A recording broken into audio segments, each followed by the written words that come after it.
Welcome to episode 2063 of Love Serve Care. Today's episode, we're going to close out this portion of CEO talk.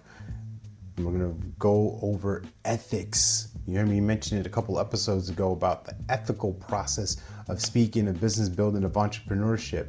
It's important. It matters. It matters so much that the National Speakers Association made it a core competency.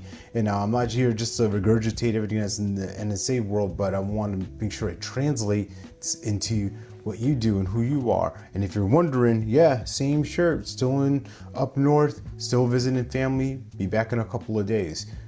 But when it comes to ethics, let's look at it this way. I'm going to read off some of the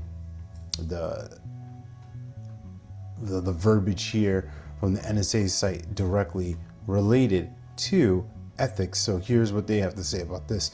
It is about who you are as a person in your personal life, in your business. It really encompasses your reputation, your character, integrity, honesty, and the building of trust. Oh, that word again, trust, with all of your stakeholders. You may excel in expertise and eloquence and enterprise, but if you are perceived as unethical, your career and your membership, at least in this association, is jeopardized.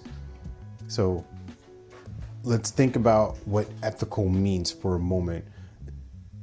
Doing the right things, even when you're not going to get recognized for it, even when nobody's watching, even when nobody's paying attention, you're still being the same person. And that refers to even just building up your speech and building up your books. A fellow member of the NSA chapter, Ryan Vett, had a great podcast interview on Speakernomics talking about ethically using AI and making sure that you are using your brain power and you're not just regurgitating things, you're not just stealing things, you're not just hacking away hoping that it's your ideal brand and avatar is going to be built from that. And I'm only joking and being cheeky with that because, like anyone else, I got caught into it too, spending hours refining this new prompt here, and it's removing all the thinking. It's removing all the thought process, removing the ethical space for me to be a thought leader and express myself. And how we demonstrate the ability to ask questions before acting on them, to make better decisions, to tap into the wisdom, to tap into our inner circle, our network for their guidance, for their wisdom, rather than just kind of rely on my own and not take responsibility for that, but kind of deflect.